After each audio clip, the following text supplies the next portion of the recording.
kita laksanakan. Tapi saudara-saudara mengetahui bahasanya walaupun toh sudah kembali kepada Undang-Undang Dasar 45 dengan dekret daripada Presiden, pelaksanaannya sampai kepada tahun 65 tidak sesuai dengan apa yang tercantum dalam Undang-Undang Dasar 45, khususnya dalam rangka melaksanakan mungkin juga merupakan konsep perjuangan daripada Bung Karno itu. Bagaimana dalam membawa daripada kelangsungan perjuangan bangsa Indonesia untuk mencapai daripada cita-citanya itu.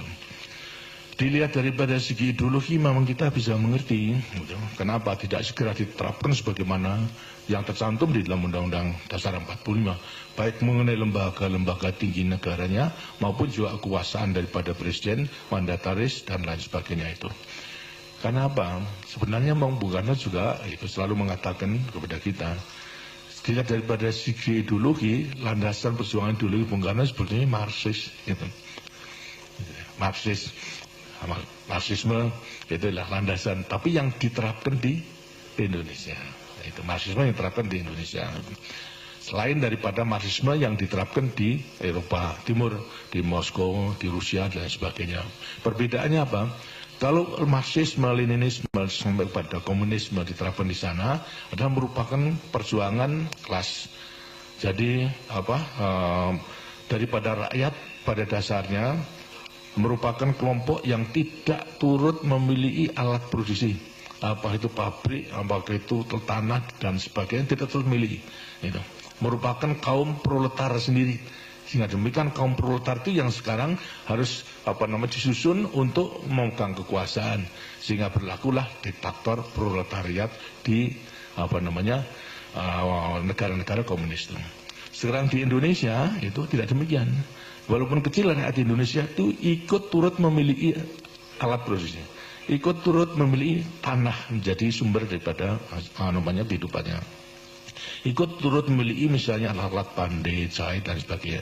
Terus lain. Jadi digambarkan oleh Bung Karno sebagai seorang yang namanya marhen. Marhen itu adalah sepetani yang mempunyai sawah kecil. Karena itu lantas sekarang untuk menerapkan itu diterapkan seperti keadaannya si petani namanya marhen itu, lantas sekarang Marxisme yang diterapkan di Indonesia adalah marhenisme. Tapi pada dasarnya adalah Marxis. Karena itu dalam mempraktekkan mengenai setelah kembali dekret Presiden 5 Juli itu 59, bahasanya ya tidak meninggalkan daripada jiwa dan semangat Marxis itu. Buktinya apa? Buktinya adalah lantas kemudian mengembangkan daripada perjuangan beliau mengenai mempersatukan semua kekuatan dan ideologi. Diajak semua kekuatan dan mempunyai ideologi itu dalam pesta satu meja itu, yang kemudian lantas bersama-sama untuk mencapai cita-citanya itu. Nah, dalam rangka inilah kemudian lantas timbul Nasakom itu, nasionalis, komunis dan agama itu. Nah, ini yang kemudian menjadi pusat daripada kuat pemikiran Bung Karno. Dan ini sudah saya saya ketahui sejak tahun 58. Pada waktu saya menjadi Panglima Divisi Diponegoro. Pada waktu itu beliau mengunjungi daerah dalam rangka saya sebagai penguasa perang. Saya mendampingi beliau di mobil dari Banteng atau Banteng sampai kepada kota tempat penginapan. Banyak saya laporkan soal keamanan. Kemudian saya tanya kepada beliau, Pak, karena setelah pemilihanmu pada waktu itu untuk Dewan Kesultanan, ya Pak, ini mengenai PKI di Jawa Tengah itu menang, apakah tidak membahayakan Pancasila? Saya naik itu. Karena ideologi Pancasila sama ideologi daripada komunis dengannya akan mendirikan negara komunis juga. Dan ternyata sekarang sudah menang, apa tidak membahayakan daripada Pancasila? Beliau menjawab bahasanya bahwa karena kenyataan PKI itu mendapat dukungan daripada rakyat. Ulang kekuatan yang harus kita perhatikan, kita perhitungkan. Karena itu harus kita berjuang untuk menjadikan PKI itu adalah PKI Pancasila. Nah, saya nanya, apa mungkin Pak? Nah, beliau mengatakan ini perjuangannya bahwa serahkan kepada saya. kamu udah usah turut-turut gitu. Nah, ya sudah. Di situ saya sudah melihat bahwasanya beliau tidak akan menghilangkan daripada PKI, akan menggunakan. Kemudian apalagi juga setelah kemudian lantas konsep Nasakom tersebut tidak hanya ke dalam negeri, tapi juga sudah dijual luar negeri lewati pidato beliau di Perserikatan Bangsa-Bangsa itu. Jadi tahun 58 saya sudah menanyakan apa tidak membayarkan. Nah, kemudian terjadi mengenai soal KUB G30 SDKI, dan secara kebetulan saya mempunyai kepercayaan untuk mendampingi mengatasi daripada keseluruhannya, sehingga saya tinggal saja. Lah Pak, saya dulu kan sudah tanya bahasanya PKI Pak tidak membayarkan Pancasila. Yang kemudian lantas ternyata sekarang demikian. Tapi beliau masih mengatakan itu mengenai peristiwa G30S dan meninggalkan jenderal-jenderal itu dalam revolusi hanya merupakan suatu hal yang kecil. Yang kita juga agak deg-degan, agak masa meninggal gugurnya daripada jenderal-jenderal hanya merupakan satu kejadian yang kecil. Baiklah itu. Tapi bagi saya bukan jenderalnya, benar-benar PKI komunis itu sudah mengancam Pancasila. Itu bagi saya. Tapi bagi beliau adalah masih berusaha pada konsepnya untuk mempersatukan daripada ideologi. Karena itu setelah G30S konfliknya itu timbul dalam mengatasi situasi demikian. Ada perbedaan di antaranya konsep rakyat mengharapkan, menginginkan PKI itu dibubarkan karena sudah berulang-ulang untuk mengadakan KUB dan sebagainya. Sedang Bung Karno itu adalah tetap ingin mempertahankan daripada PKI dalam rangka konsep Nasakomnya itu. Ini semua tersirat di dalam dialog saya secara empat mata di antara beliau dengan saya itu mulai 2 Oktober sampai kepada 10 Maret berulang-ulang gitu. Saya terus dimarahi terus saja. Tapi saya dimarahi apa boleh buat tapi untuk perjuangan. Tapi saya tidak menunjukkan daripada sifat menentang. Saya menunjukkan bahasanya, Pak, ini rakyat itu masih percaya gitu. Kalau Bapak tidak menentang arus dari rakyat, percayalah itu. Semua itu masih mendukung untuk menyelesaikan revolusi ini gitu. Tapi ya beliau tetap berpegang teguh dan selalu mengatakan, kamu sebagai prajurit, saya panglima tertinggi gitu. Harus tunduk pada saya, bubarkan itu kami sama KAPI. Saya katakan, Pak, ya kasihan. Wong ini yang mendukung pada perjuangan baru aku bubarkan. PKI itu yang harus bubarkan. Marah lagi daripada beliau. Jadi terus menerus begitu. Dan akhirnya pada waktu menyadarkan pada saya lagi, kamu harus tahu bahwa saya ini tidak lagi menjadi pemimpin Indonesia. Saya ini sudah menjadi pemimpin dunia.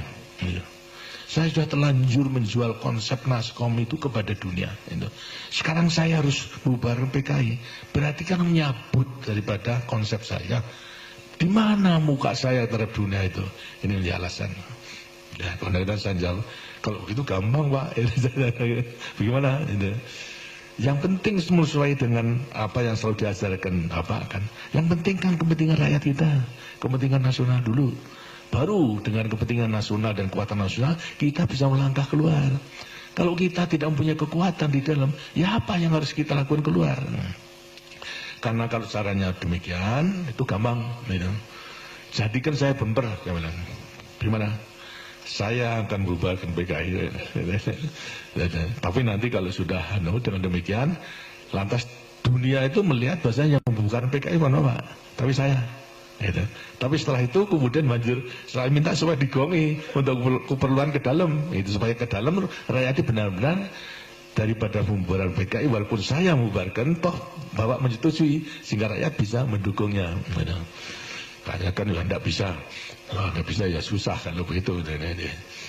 Gambaran akhirnya tanya sudah berulang-ulang itu terus tanggal 20 Oktober sampai kepada 10 Maret sebelumnya 11 Maret itu akhirnya entah beberapa hari sebelumnya 1 Maret itu perubahan Maret ini. Saya masih belum sakit pada waktu itu dipanggil gitu berdua, lantas beliau dalam keadaan santai pakai celana kolor sama kaos saja. Saya mel, itu ada apa? Lantas saya ya minum dan sebagainya. Akhirnya menanyakan saya sambil jawab, "Har, jane aku ya kok kapake." Dosa saja. Jadi saya juga madep pada waktu itu, Pak. Itu sangat longso gitu melihat itu.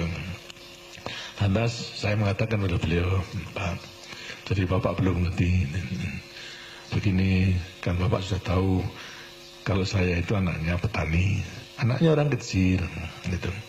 Tapi walaupun orang kecil, ayah saya, orang tua saya itu punya kudangan terhadap anaknya. Itu. Begini, pesan kepada saya, Har, kalau kau kelak menjadi orang, bisa mikul dur mendem jeruk pada orang tua, itu kudangan daripada ayah saya. Ya saya taati. Nah sekarang ini saya sebetulnya memandang Bapak itu tidak hanya sebagai presiden militeris, tidak hanya sebagai panglima tertinggi, juga tidak sebagai hanya pemimpin besar revolusi, itu presiden seumur hidup, tapi juga saya pandang sebagai ayah saya sendiri. Lah saya ini maksud saya mikul dur mendem jeruk pada Bapak, tapi yang mau dipikul dur mendem jeruk tidak mau. Saya kata tenan kok ini. Lah kalau tidak tenan saya dimarahi, sudah tidak mau datang kemari ya. Bolak-balik dimarahi saja. Jadi dengan mulian di sini ada perbedaan antara saran. Sarannya mengatasi keadaan. Saya mengatakan menampung arus daripada bubar PKI. Beliau masih belum, tapi tidak mungkin daripada beliau untuk melaksanakan karena perhitungan ke dalam dan politik ke luar tadi. Nah saya bisa mengerti karena itu saya katakan jadikan saya bembel gitu. Itu saya bukan PKI, tapi setelah itu Bapak ngegok nih, artinya merestui di setelah beberapa selang. Itu kesimpulannya dan kemudian masih ragu-ragu nanya. Dan saya memang tidak punya maksud untuk menumbangkan Bung Karno. Walaupun teman-teman saya, kolega saya telah mengajak, kekuasaan di tangan kita. Kenapa harus kita tunggu-tunggu? Gitu. Buat sekarang sudah kita gulingkan saja. Saya mengatakan, maafkan, gitu. Saya tidak mempunyai pikiran ke situ karena saya tidak mau meninggalkan sejarah titik hitam dalam kertas putih kepada kehidupan angkatan perang kita. Saya tidak mau untuk merebut, mengajak kepada anak buah untuk merebut kekuasaan, saya tidak mau. Tapi kalau saudara-saudara mau silakan. Saya tidak turut. Akhirnya tidak ada yang mau. Jadi tidak mau sekarang. Kita harus menyelesaikan semua itu secara konstitusional. Ya memang lama, tapi inilah jalan yang harus kita tempuh. Akhirnya semua setuju, hanya mengatakan yang kritik pada saya terlalu falsafah Jogja, yaitu seperti Andong, alam-alam asal pelakon gitu loh. Ya apa boleh buat saja. Tapi yang mereka tidak mengerti, yang penting itu kan kelakonnya itu. Jadi kelakonnya dengan berhasil, bukan alon-alonnya, kelakonnya itu dan berhasil. Ya karena mereka salah menafsirkan sehingga. Kemudian terjadi pada 11 Maret sidang kabinet. Di situ ada pemberitaan mengenai soal istana sudah dikepung oleh pasukan yang tidak dikenal. 10 Maret, enggak 11. 11 Maret itu keluarnya kan 11 Maret ketika itu juga.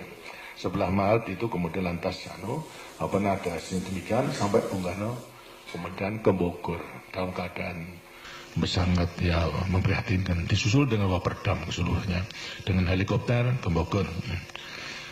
Kemudian di antara 3 perwira, yang 2 menjadi menteri, yang 1 adalah Panglima Kodam, sama Pak Basuki Rahmat, kemudian lantas Yusuf sama Amir Muhammad sebagai Panglima Kodam. Melihat situasi demikian itu sangat memprihatinkan, mempunyai ide untuk untuk menemani Bung Karno ke Bogor. Gitu. Baik. Tapi karena masih ingat ada atasannya, sehingga lapor kepada saya.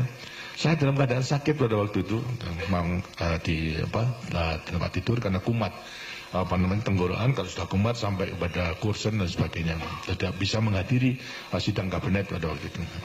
Kemudian datang ke rumah, menceritakan semua kejadiannya. Lalu minta izin untuk menemani Bung Karno di Bogor. Saya izin, silahkan, baik. Lantas tanya, pesan apa Bapak? Saya mau pesan satu, sampaikan salam dan hormat saya. Yang kedua, sampaikan kalau saya sakit, itu tidak bisa hadir tadi. Yang ketiga, sampaikan aja, kalau saya diberi kepercayaan, keadaan ini saya atasi. Itu saja. Terus tidak macam-macam. Jadi saya hanya mengatakan, kalau saya diberi kepercayaan, keadaan ini akan saya atasi. Dengan demikian, saya perhitungkan bahwasanya segala lamanya dialog antara beliau dengan saya itu, beliau sudah menangkap itu, Lalu ini berangkat. Setelah datang ke sana, ya laporan dan sebagainya semua dimarahi dengan sendirinya. Sama menteri, kemudian sampai terjadi demikian. Kemudian lantas sampai, bagaimana cara mengatasinya? Ya, aja Pak, percayakan aja pada Pak Harto. Marah lagi, udah beliau. Kurang apa saya percaya pada Harto? Sudah diberi pangkat naik, jadilah sebagainya. Ya, tapi barangkali perlu tertulis. Baru kemudian ya kalau begitu dibuat surat tertulis, dibuat 3 jenderal, ditambah dengan semua Waperdam. Bandrio, kemudian Pak Lemena sama Khairul Saleh, terus sekretaris Sabur itu dibuat. Akhirnya kemudian ditandatangani.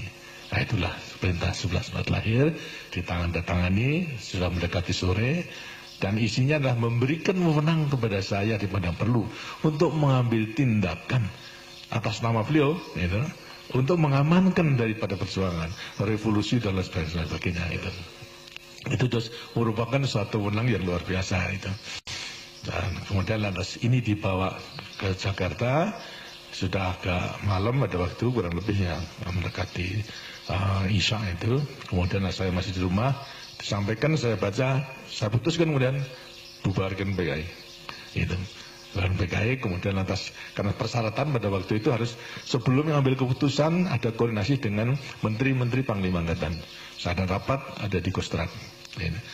Lama bicarakan semua perwira dan semuanya telah ditinjau. Pokoknya saya menggunakan mengubarkan daripada PKI. Dan semua dikonsep. Baru setelah jam 1 malam itu saya tanda tangani itu. Jadi dengan demikian lantas berlaku daripada perintah mengenai pembubaran daripada PKI tersebut ini. Jadi sudah tanggal 12 sudah tanggal 1 itu. Nah pagiannya diumumkan, kemudian lantas beliau katanya semua Waperdam kumpulkan, dimarahi.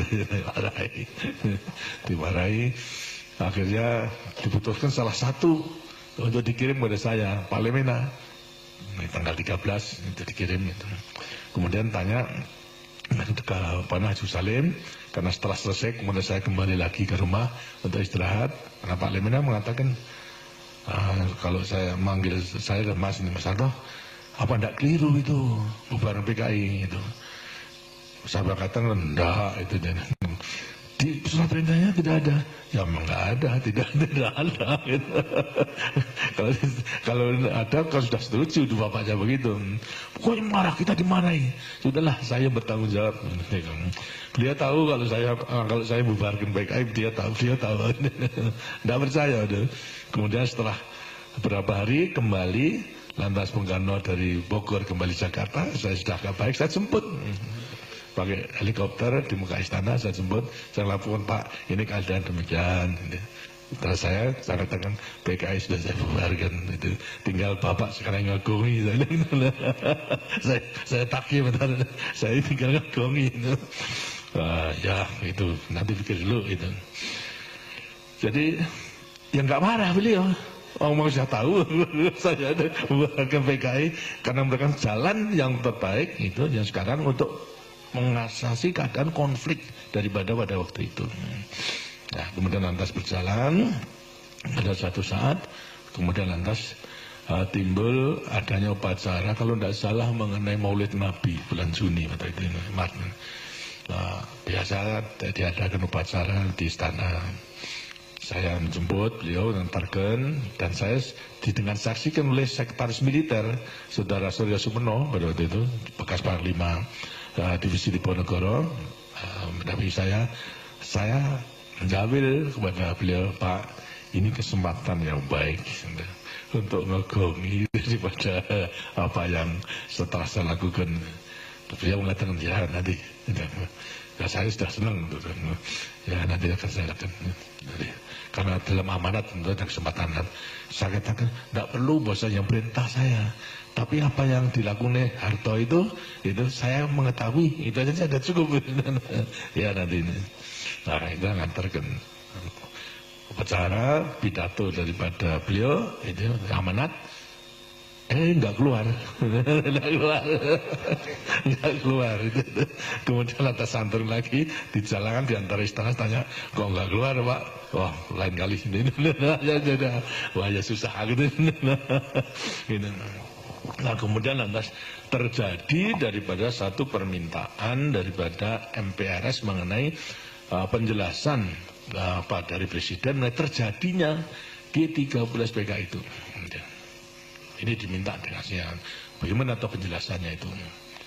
Tapi yang keluar bukan penjelasan, tapi pidato Nawaksara, ya, sebagai Nawaksara yang mengatakan, ya membela daripada konsepnya. Ya kemudian nimbul sekarang sudah merupakan konfrontatif antara presiden dengan legislatif. Lah saya sudah tidak bisa buat, nggak ada apa-apa. Nah, itu sampai kepada masih pada waktu itu belum jelas, tapi tidak diterima minta dilengkapi, gitu. Ya. Masih dilengkapi juga sama saja, sehingga akhirnya karena tidak diterima, konsekuensinya apa? Ya mandatnya dicabut. Nah, kemudian setelah dicabut, bingung siapa ini yang harus melanjutkan daripada ini. Dia mengatakan, ya Pak Harto, enggak, saya tidak mimpi menjadi presiden, tidak mempersiapkan diri menjadi presiden, tidak mempunyai pengetahuan untuk jadi presiden, karena silakan untuk memilih orang lain. Semuanya lantas tidak ada persoalan antara 9 partai tersebut, sehingga akhirnya kembali kepada apa landasan ini.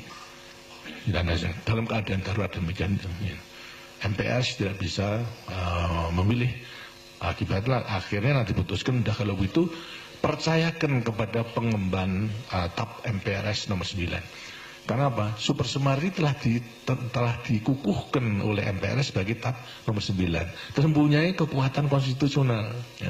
Pengemban Super Semar yang telah ditetapkan menjadi TAP nomor 9 sekarang melaksanakan kefakiman tersebut, diangkat sebagai presiden. Saya katakan, ya, karena saya tidak sanggup, dan itu bang sebetulnya pengemban TAP MPRS yang ditugaskan, saya minta supaya diangkat menjadi penjabat saja.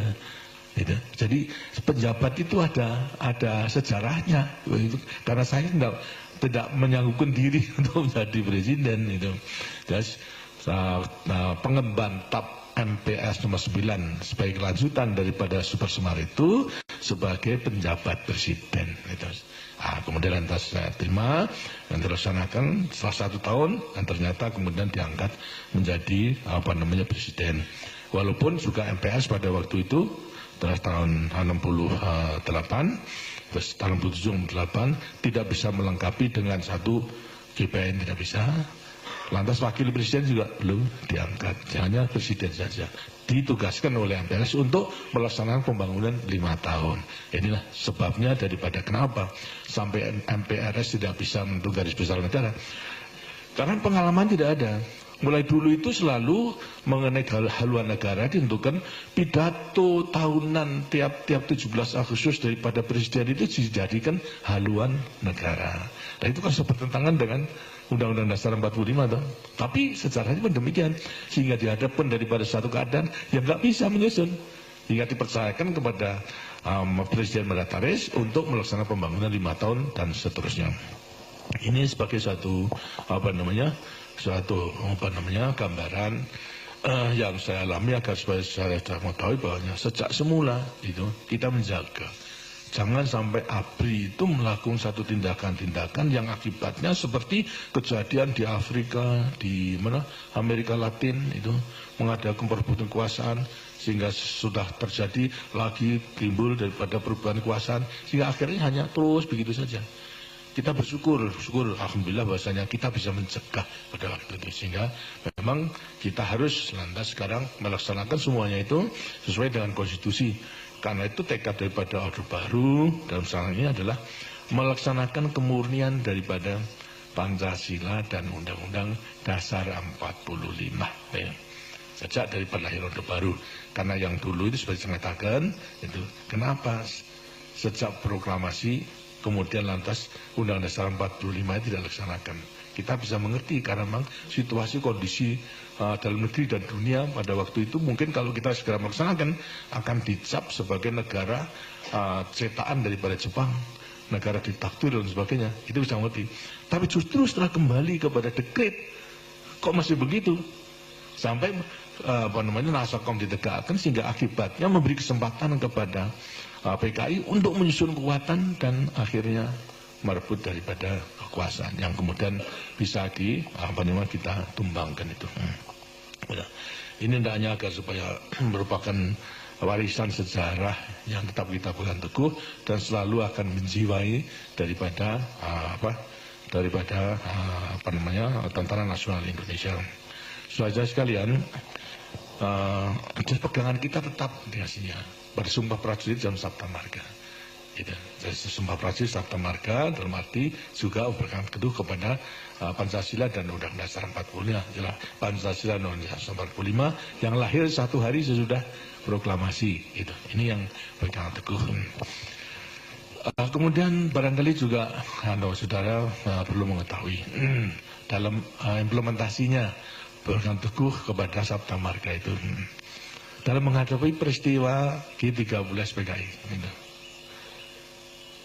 Sebenarnya kita mengetahui bahwasanya Partai Komunis dimanapun juga itu perjuangannya menimbulkan kontradiksi, pertentangan, sehingga ada pertentangan kemudian bisa manfaat untuk musuh daripada kekuatan, dan kalau sudah kuat itu semua lawannya kan habis kan, gitu. Tidak ada yang tinggal. Nah, ini menjadi ciri-ciri daripada mereka. Oleh karena itu kekuatan yang harus disusun dalam rangka persyaratan untuk dapat kemenangan itu ada 3 kekuatan. Satu apa? Satu mengenai kekuatan buruh, itu harus tangannya. Ketua tani itu harus di tangannya. Dan ketiga adalah angkatan bersenjata harus di tangannya. PKI telah bisa menghimpun itu Soksi sama BTI. Tapi mana angkatannya belum. Karena itu mereka mempunyai ide dalam rangka konfrontasi dengan Malaysia membentuk angkatan kelima. Itu mempersenjatai daripada buruh sama petani. Karena yang memang tidak bisa, belum dimiliki. Sedangkan daripada angkatan sebagai banyak pejuang dengan hasilnya tidak akan mudah begitu saja. Karena itu ini tidak tercapai sehingga satu-satunya jalan itu sebetulnya karena apa? Terdesak oleh perhitungan waktu. Terdesak oleh perhitungan waktu pada waktu itu apa sebabnya? Terus mereka masih selalu menyandarkan kepada karisma Bung Karno. Desakan amlinan terus kepada Bung Karno itu. Dan pada waktu itu ada berita kalau Bung Karno dalam keadaan sakit. Diramalkan oleh dokter daripada RT didatangkan kemungkinan ada 2, lumpuh atau meninggal. Nah, beliau daripada PKI mengatakan kalau ini terjadi sebelum dia kuasa akan hancur. Maka itulah ini sebelumnya terjadi diforsir. Hanya angkatan saja belum, maka mengadakan infiltrasi terhadap angkatan darat yang punya kekuatan yang besar. Dan infiltrasi bukan baru, perwira-perwira yang dikerahkan itu sudah merupakan perwira yang dibina sejak tahun 45, seperti Untung. Itu karena dari Solo. Saya mengetahui bahwa Untung itu batalionnya, Batalion 44, Batalion Tigdo, yang juga saya komandansi sebenarnya pada waktu itu telah diadakan indoktrinasi politik sejak tahun 45 oleh tokoh PKI yang namanya Alimin. Tokoh tertua setelah Tan Malaka itu adalah Alimin. Kemudian baru Muso. Ini terus menerus. Sehingga setelah tahun 45 semua komandan regu ke atas itu politiknya, ideologinya adalah komunis. Tapi dalam rangka memperbaiki kita latih dan sebagainya itu, apalagi pada waktu saya di Solo semua saya latih supaya dipisahkan di antara ideologi sama keprajuritan, dan itu berhasil. Tapi nyata terus dibina sehingga pada akhir membutuhkan terdesak oleh keadaan, perwira-perwira inilah yang digunakan. Secara kebetulan semua sudah di Jakarta, gitu. Dan memegang kunci-kunci yang penting karena memang rupa-rupanya ada persiapan ke arah situ. Jadi pada waktu pengumuman pertama bahwa Untung melakukan kegiatan itu untuk menghadapi gerakan Dewan Jenderal yang mengadakan coup terhadap Bung Karno, itu saya bisa baca itu Untung itu dulu PKI gitu. Tapi dia mengatakan seolah gerakan daripada menghadapi Dewan Jenderal. Dengan Dewan Jenderal sebenarnya tidak ada. Yang ada itu Wanjakti, Dewan Jabatan dan Kepangkatan Tinggi, di mana saya duduk. Ya tidak pernah membicarakan mengenai soal politik, tapi mengenai soal jabatan sama kepangkatan aja. Dari situ sudah mengadakan menyalahgunakan itu. Kemudian lantas terjadi itu pada waktu itu adalah kalau dilihat dari versi kekuatan, saudara-saudara mengetahui bahwasanya susunan Kostrad dulu itu hanya kerangkanya saja. Komando Kostrad, komando tempurnya brigade. Batalon-batalonnya itu masih di kodam-kodam. Kalau diperlukan saja kemudian tes. Tapi kalau tidak diperlukan, saya sudah mempunyai kewajiban untuk melatih mereka itu menjadi satuan tempur yang baik. Jadi saya telah ada hubungan dan mereka melatih. Pada waktu menghadapi peringatan angkatan bersenjata tanggal 5 Oktober itu tahun 65 pada waktu itu, 3 batalion ditarik ke Jakarta dalam dibumbun dalam satu brigade untuk ikuti parade itu. Batalon 530 dari Jawa Timur, 454 dari Jawa Tengah, Batalon 328 dari Jawa Barat, semua parade. Lini antara lain 2 batalon itu telah digait oleh G13PK, tinggal 1 batalon saja. Karena itu saya usahakan supaya dipisahkan. 530 bisa dipisahkan, gitu. Tapi 454 tidak bisa, karena saya beri waktu pada waktu komandan batalion ada di istana, wakilnya saya panggil, saya beri penjelasan sendiri bahwasanya kamu ditipu oleh Untung ini, keadaannya demikian. Jadi kapalnya supaya sadar, sekarang kembali kepada Kostrad. Saya beri waktu, kalau jam 6 belum menyatakan kembali, ya terpaksa hadapan dengan Kostrad. Gitu. Akhirnya 530 jam 2 itu sudah gabung. Tapi 454 belum, sampai jam 6 meninggalkan. Tapi 2 kompi setelah jam 10 malam dia menggabung dan tinggal 2 kompi. Kemudian lantas terus mendukung daripada perjuangan kelanjutan daripada G13PK itu. Jadi saudara-saudara, supaya mendengar bahasanya sebetulnya daripada segi kekuatan saya tidak ada kekuatan hanya kerangka saja. Tapi setelah saya mengetahui Untung yang memimpin, dan saya bisa menilai bahwa ini di belakangnya mesti ada. Kemudian lantas putusan saya pada waktu itu untuk segera membungkem RRI, membungkem RPKD, lantas saya tunda, jangan, sudah biarkan saja. Mereka mengadakan statement supaya rakyat mengetahui bahwa tidak hanya pada menghadap Dewan Jenderal, tapi apa yang menjadi tujuan itu, sehingga kemudian mulai melakukan satu penurunan pangkat. Daripada kolonel ke atas turunkan, karena dia paling tinggi Panowesta atau godongnya atau itu diturunkan. Jadi saya juga harus turun pada waktu itu. Lantas kedua juga mengenai bentuk Dewan Revolusi, lah sudah itu. Kemudian lantas pemerintah sementara dan sebagainya sudah semuanya leweng. Baru setelah diumumkan supaya maksud saya rakyat mengetahui apa latar belakangnya itu. Terus politik. Karena itu setelah semua dihaji, jam 6 diadakan sebelum jam 7 malam diduduki RRI. Kemudian umumkan daripada pengumuman saya dan pidato saya. Jadi di sini saya hanya pegang pada waktu itu. Soal jelas pada staf. Saya perhitungkan ini di belakangnya daripada Untung ini PKI pasti. Nah kalau PKI bukan masalahnya mengenai Dewan Jenderal Angkatan Darat, ini pasti akan mendirikan negara komunis. Berarti Pancasila itu dalam keadaan bahaya. Sedang kita sebagai prajurit Sabta Marga harus membela Pancasila. Akan kita biarkan atau gimana?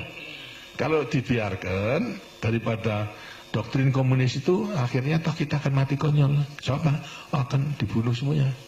Lah daripada mati konyol, Bayamari mati sebagai prajurit yang setia kepada Sumpah Prajurit Sabta Marga. Menurut perhitungan saya, kita harus melawan daripada mati konyol. Gitu. Semua setuju, oke, metode kita lawan, kita hadapi daripada semuanya itu.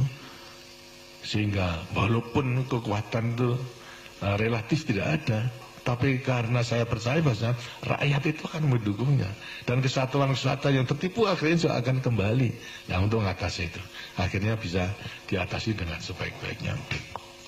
Inilah beberapa mengenai nilai daripada kesetiaan kita kepada negara dan bangsa yang berdasarkan Pancasila dan Undang-Undang 45 daripada para prajurit yang betul-betul kalau setia berpegangan kepada Sumpah Prajurit dan Sabta Marga, tidak akan menjadi masalah.